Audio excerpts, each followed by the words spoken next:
En primera persona. En primera persona. Entrevistas en Radio Q. Estamos en comunicación y es un placer para nosotros con el contador Silvio Velomio, magíster en políticas públicas. Silvio, estimado, ¿cómo está usted? Hola Chino, ¿cómo te va? Todo bien, Te todo bien. felicito por tu nuevo estudio. Por el nuevo Y estudio, por el 2024. Este cambio de paradigma. El 2024 lo arrancamos. Comentaba, bueno, vos sabés, esta experiencia la hicimos hace tanto tiempo, pero por ahí era otro concepto. Era ponerle cámara a un estudio de radio. Ahora invertimos. Es televisar periodismo al modo radio, tratando de adaptarnos, ¿no? Hay que reinventarse permanentemente, y más en un país anarcocapitalista. No un país. Quizá algunos se Bueno, definen como tales. Claro, un presidente anarcocapitalista, lo voy a decir bien, tenés razón. Sí puede ser. Claro. Qué locura, ¿no? Vos que sos magíster en políticas públicas por ahí, pensaba hoy cuando venía, digo, bueno, voy a hablar con Silvio, y te lo debo confesar que es hasta una preocupación el tema de la lógica de entender lo que está sucediendo. No puedo adaptarme a la lógica. Está bien, el anarquismo, uno como lo concibe, tiene esa cuestión de minimizar el Estado, casi es negacionismo del Estado propio, pero que el que lo sostenga es quien maneja el Estado, ya es una contradicción en sí misma, ¿no? Sí, yo creo que lo que estamos viviendo es un verdadero cambio de paradigma real, pero sobre todo una cuestión disruptiva en función de la falta de respuesta de nuestro sistema de gobierno, de nuestro único sistema de gobierno, a través de los distintos gobernantes que tuvimos los últimos años. Esta definición del presidente creo que no nos debería sorprender, porque él se venía definiendo de esta forma, con este pensamiento, con este perfil. Sí sorprende obviamente que pretender cambiar las reglas de juego desde el mismo Estado, con un Estado de Derecho totalmente distinto, opuesto a lo anarco, sí sorprende, y sobre todo se da esta cuestión donde uno no tiene muy en claro qué es de qué forma se puede llevar adelante este gobierno. Si realmente respetando los principios del presidente con su autodefinición de anarquista, o dentro de un sistema como el que nos rige a nosotros, sobre todo amparado en algo que el mismo gobierno nacional menciona permanentemente, que es a la Constitución, a Juan Bautista Alberdi, y las bases sobre las cuales está asentado nuestro sistema. Ahora, ¿cómo se explica una lógica en este sentido, Silvio, de decir, bueno, el Estado tiene una serie, vos sos especialista en eso y tenés la expertise para el tema, el Estado tiene que garantizar, lo dice desde el preámbulo en sí mismo, el bienestar. Es la función máxima, digamos, o es, si querés, la ficción orientadora, el bienestar común. ¿En qué momento llegamos a que se festejen que quede la gente sin trabajo? Y llegamos al punto donde desde el gobierno, precisamente, lo que se llevaba adelante eran políticas que eran contrarias a lo que establecía la misma Constitución, la búsqueda del bien común, del bienestar general. Creo que desde ahí se fueron rompiendo algunas cuestiones, se fue quebrando sobre todo la relación entre el Estado gobernante y la gente, porque Estado somos todos, en definitiva. Está el Estado gobernante y los habitantes, que somos cada uno de nosotros. A partir de que se fue quebrando esa relación, me parece que surge esto como una cierta revolución de decir, bueno, basta con todo lo que se venía dando, de la forma que se venía dando, barremos con todo. Y yo no soy un experto en mediciones, de hecho no estoy viendo últimamente mediciones, pero a pesar de la situación que estábamos viviendo desde el punto de vista macroeconómico, sobre todo, a pesar de esta licuación de esta motosierra, de estos distintos cortes, no sé si en la gente hoy, Milei o el presidente o este gobierno nacional, representa todo lo malo, la bronca o las insatisfacciones. No, de la gente. eso sin duda es también un fenómeno para analizar, porque es tanto el clima de época diferente que por ahí la demanda no existe hacia quienes están gobernando, sino que todavía perdura, por decirlo de alguna forma, como como un delay del gobierno anterior. Entonces todo es justificable en ese sentido. Yo ayer, lo digo, ayer hablaba con una persona y decía, bueno, punto y aparte, tenés razón de que hicieron un desastre, de que manejaron mal la economía, de que inflaron de puestos de trabajo determinadas reparticiones, todo eso te lo banco, pero punto y aparte, hablemos de ahora, porque si no, al fin y al cabo, ¿te acordás nosotros que pasamos los 50? Antes era todo culpa del menemismo, antes era todo culpa de los militares, antes, después todo. Quiero analizar de acá en adelante, y ahí es la preocupación, porque a ver, no quiero extenderme en la pregunta, pero cerraron Telam cuando no era más fácil o se merecía trabajar todo lo que quieran de Telam, estaba lleno de ñoques y demás. Pero ¿por qué matar la institución por errores de quienes las conducían antes? Comparto plenamente, yo creo que se confunden la situación, es decir, deberíamos separar las personas que gobernaron, la forma que se gobernó el país, las formas que se llevaron adelante las instituciones con las instituciones en sí mismas, porque llevar adelante una forma de gobierno, un estilo de gobierno perverso como se vino llevando los últimos años, destruyendo las instituciones, no es culpa de las instituciones, sino de las personas que estaban al frente de las distintas instituciones. De hecho, me parece que nuestro sistema, uno lo ve que este gobierno en particular vuelve constantemente a determinados hechos históricos, momentos históricos. Sería bueno que se lo analice realmente esos momentos históricos, y cuando volvemos vemos la necesidad que teníamos como país de tener un sistema, definir un sistema. Bueno, nuestro sistema está perfectamente definido. Nuestro sistema está basado en la república, está basado en el federalismo y está basado en la representatividad. Bueno, a partir de ahí entonces decimos, como vos bien lo marcabas, una cosa son los errores del pasado, bueno, ¿cómo seguimos? ¿Seguimos de qué forma? Modificando nuestro esquema. Para modificar nuestro esquema deberíamos modificar la Constitución, echar por tierra nuestro sistema republicano, nuestro sistema federal, nuestro sistema representativo. ¿Qué tipo de esquema es el que buscan? Porque a su vez noto una cierta contradicción entre permanentemente volver hacia Juan Bautista Alberdi, sobre todo las bases, nuestro sistema de gobierno, la década dorada del 80, etcétera, etcétera, y cómo pretenden gobernar. Entonces, si respetamos las instituciones, no quiere decir que la dejemos con un status quo y tal cual estar. Me parece muy bien enjuagarla, limpiarla, modificar la forma de la que se viene llevando adelante cada una de las instituciones, pero no quiere decir echar por tierra todo, porque si no estamos estableciendo un sistema donde el Parlamento son unos ratas, sí, y está ocupado por ratas. Y me parece que tenemos que tomar algo que por lo menos no es una palabra, sino un concepto específico, respeto.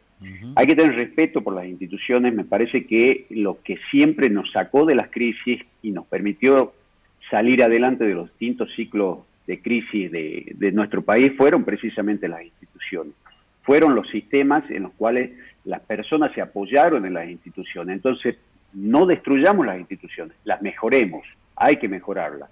Si nuestro sistema representativo, por una cuestión de que la tecnología avanza, el mundo avanza, estamos en camino de la quinta revolución industrial, nos permite decir, bueno, muy bien, este sistema ya lleva más de 400 años en el mundo, deberíamos buscar la forma o decir, sí, es momento de ayornarlo, de adecuarlo a la realidad, buscar otro sistema de representación. Los parlamentos o los parlamentarios no representan verdaderamente a la gente. Bueno, me parece que es válida esa discusión, claro, esa masa crítica hay que darla, me parece fantástico. Ahora, en el mientras tanto y como estamos, es a través de las instituciones que se debe gobernar, no es que se puede o es una cuestión donde discrecional por parte del gobernante. Se debe gobernar respetando las instituciones, se debe gobernar sobre todo respetando nuestra Carta Magna, que es la Constitución Nacional. A partir de ahí, gobernemos y veamos la forma de llevarlo adelante. Había un sistema o ciertas ideas, supuestas ideas, totalmente agotadas, el Estado, la gente totalmente oprimida. La macroeconomía siempre te marca un pulso más que importante en la sociedad, las sensaciones que tiene la gente. Bueno, la mayoría del pueblo argentino dijo, basta con esta forma, modifiquemos. Ahora, este es el camino, bueno, esa me parece que es la discusión. ¿Qué es la discusión de fondo? No, yo creo que esa es la discusión, las ideas son válidas, siempre es muy bueno discutirlas, ponerlas, pero hay que discutirlas. Yo creo que no existe la verdad revelada no existe, y mucho menos una sola persona la puede tener. Entonces, por lo tanto, se necesita ideas, se necesitan algo que, bueno, a uno le tocó estudiar, políticas públicas, claro. Saber muy bien cuáles son las políticas públicas en cada uno de los sectores, en cada una de las situaciones que hacen a la gente en sí mismo, y decir, bueno, muy bien, hay que cerrar Telam por una circunstancia, bueno, no sé si hay que cerrarlo a Telam o hay que mejorarlo, claro, hay que o ayornarlo, claro, como todo. Estamos en discusiones casi pre-básica de la formación como sociedad hoy día, y eso es preocupante. Aprovecho los minutos y te llevo al tema económico, que también tenés tu trabajo que realizaste en varias gestiones. ¿Cómo ves esta cuestión económica puntual que lleva, sin lugar a dudas, a un nivel transversal de incertidumbre, pero por ahí te muestran un Excel y te dicen, no, pero estamos bien, bajo el riesgo país, pero mientras tanto es imposible sostener los números que se conocen de pobreza, 6 de cada 10 niños son pobres. Bueno, es escalofriante entender una lógica de Excel cuando en el cotidiano lo ves bastante complejo, ¿no? En particular, que me tocó estar en el Estado en distintas áreas, sobre todo en el manejo de las finanzas públicas, parece antipático lo que voy a decir, pero un esquema y un contexto inflacionario como el que estamos viviendo, para las finanzas públicas te facilita la tarea. ¿Por qué te facilita la tarea? Porque lo que hoy el presidente se anima a verbalizar y lo dice, yo creo que esa es una diferencia también con los anteriores, cuando él habla de licuadora, sí, te va licuando los gastos. No quiere decir que los gastos van desapareciendo, sino que lo va licuando para que la gente lo entienda. La preponderancia del gasto sobre el ingreso, el gasto es menor, tiende a ser menor, y mucho más en nuestro sistema, en nuestro esquema tributario que tenemos a nivel nacional y también a nivel provincial. ¿Por qué? Porque la mayor parte o la parte más importante de la recaudación de los ingresos del Estado viene de tributos indirectos, sí, donde el aumento de precios constante, variable y ascendente en forma permanente impacta directamente en la recaudación diaria que se produce. Para pasarlo en limpio para la gente, al aumentar los precios el Estado recauda más por el IVA. Recauda más, pero no recauda mejor. Claro. Cada vez está recaudando peor. Claro. Que esa es otra de las cuestiones que se confunden cuando uno está manejando la finanza. Es decir, coyunturalmente la caja, para que se entienda, sí, la caja te está dando un saldo positivo. Ahora, si analizás por qué te da un saldo positivo, bueno, lo llevemos a nuestro hogar. Si yo, de repente, mis obligaciones las voy postergando, las pago de acá a 30, 60, 90 días, o las dejo de pagar, obviamente que voy a tener un superávit. Está claro que es así. Ahora, ¿hasta cuándo puedo llevar ese superávit? Simplemente hasta equilibrarme, y a partir de ese momento, de ese punto de equilibrio, por fin puedo establecer una política pública, es decir, este es mi plan de gobierno real, mi plan económico, que está sustentado en qué, en la timba financiera o en la producción. Claro, porque la única forma que sea sustentable nuestro sistema, no solamente el nuestro, de cualquier país, y esto está perfectamente estudiado, es aumentar nuestra capacidad productiva. Si nosotros no cambiamos ese paradigma, va a ser imposible que salgamos de este círculo vicioso y de esta crisis permanente. Vos fíjate que cuando lo analizás la historia argentina, los ciclos de crisis, tenían una cantidad de años que generalmente se daba cada 12 o cada 15 años de crisis profunda. Bueno, hoy prácticamente vivimos en una crisis permanente. No podemos salir de esta crisis. La culpa no la tuvo la pandemia, la culpa no la tiene la guerra de Ucrania con Rusia. Estoy dando algunos ejemplos de excusas del gobierno anterior, donde lejos de ser un problema para nuestro país, para nuestro esquema, resultaba ser un beneficio para nuestra macroeconomía. Pero independientemente de esto, tenemos que definir qué tipo de país realmente queremos, qué tipo de país podemos tener. Porque me parece que eso es más importante, porque si nosotros siempre hablamos que el argentino es aspiracional, bueno, está bien que la gente lo sea, pero el gobernante tiene que dejar de ser aspiracional. Y de repente yo no puedo adoptar una postura como gobierno, como la que adopta Donald Trump o adoptó Donald Trump siendo el presidente del país más poderoso del mundo. Claro. Yo argentino, como argentino, Argentina no es el país más poderoso del mundo, entonces por lo tanto tiene que tener en cuenta esa coyuntura, esa situación, tiene que ver con quién se relaciona, quiénes son sus clientes, entre comillas, en nuestra relación macroeconómica, a quiénes les vendemos nuestros productos, por dónde salen nuestros productos, bueno, qué tipo de productos tienen un valor agregado dentro del país, cuáles le podemos brindar un valor agregado y de esa forma queden más recursos en este país. Y después hay algo que yo insisto permanentemente, es muy difícil proyectarse o pretender un crecimiento desde el punto de vista productivo, de inversiones, si uno tiene inseguridad jurídica. Si yo carezco de seguridad jurídica, es imposible pretender, y pasamos a ser utópico, de que alguien pretenda invertir en nuestro país. Vos fíjate, Chino, que hay algo que a mí me toca, hoy yo pertenezco a la FIP, y veo las cuestiones macro que hacen a la recaudación, y no estamos analizando en profundidad todos nuestros grandes contribuyentes que van trasladando su domicilio fiscal a otro país. Trasladar el domicilio fiscal a otro país, eso implica una pérdida económica más que importante para nuestra recaudación. Bueno, ¿por qué se van?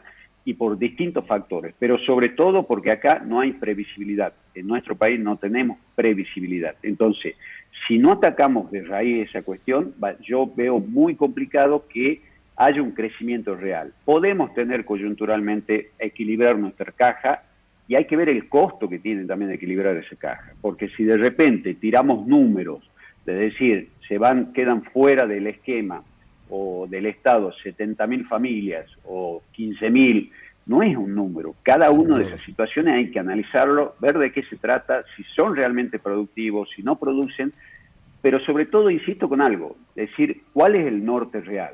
¿Es destruirlo al Estado? Lo destruyamos al Estado como sí, pero a mí lo que más me interesa saber es cuál es el norte. Claro, no si ¿cuál es el dolariza. fin de las medidas? Que no sean medidas solamente reaccionarias. Exactamente, porque uno lo analiza y lo ve, es decir, bueno, muy bien, como campaña política hay algunos disparadores que fueron muy efectivos, me parecen bárbaros.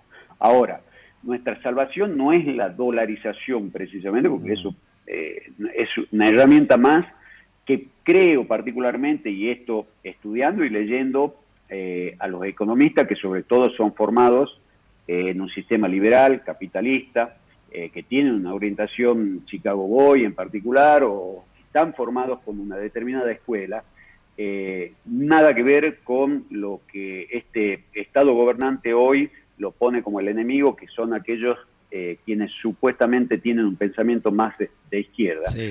Cuando uno analiza realmente lo que estos autores piensan y opinan, nuestra economía es una economía en desarrollo todavía. Entonces, no podemos tomar los mismos parámetros que una economía perfectamente desarrollada, un país que tiene una historia mucho más larga y más grande que la nuestra. Hay que analizar las coyunturas. Entonces yo no puedo copiar modelos porque claro, no es tengo que adaptar esos modelos. No hay copy-paste, hay que adaptarlo por lo menos. Claro, no hay copy-paste, y a su vez sí me preocupa muchísimo desde el punto de vista político, que tiene una incidencia directa en lo económico, es esta cuestión que volvemos siempre a disputas que no tienen ningún sentido. Es decir, hoy, después de más de 200 años de independencia en nuestro país, volver a discutir unitarios y federales, esta posición, si quién tiene preeminencia, si el Estado nacional, si las provincias. Hay algo que está clarísimo. Las crisis las pagan las provincias. Cuando se equilibran esas crisis y hay una balanza favorable desde el punto de vista macroeconómico, el beneficio se lo lleva el Estado nacional. Entonces, ¿por qué? Por algo muy sencillo, porque quienes realmente producen son las provincias. Entonces, si no modificamos este esquema, o que no pretendan por lo menos hacernos creer a quienes hemos leído más allá de un simple titular de un libro o de un diario, hacernos creer que la culpa de todo esto las tienen las provincias precisamente, cuando son la fuente de riqueza de nuestro país. Y nuestro Estado nacional como sí es el primero que se tiene que achicar, porque es el que menos responsabilidades tiene ante la gente. nosotros tenemos un sistema que está basado sobre todo en la responsabilidad de los gobiernos locales. Claro. Y eso incluye a los municipios, provincias y luego la nación. Quien está más cercano del vecino, del habitante, son precisamente los gobiernos locales. Pero esas me parece que son discusiones que lo único que producen es un desgaste total y absoluto. Deberíamos, desde mi punto de vista, estar discutiendo otras cuestiones. Te agradezco la comunicación, que tengas buen fin de semana y abrazo grande. Muchísimas gracias, Chino. Te felicito a vos y a todo tu equipo. Pasaba Silvio Velomío, magíster en políticas públicas.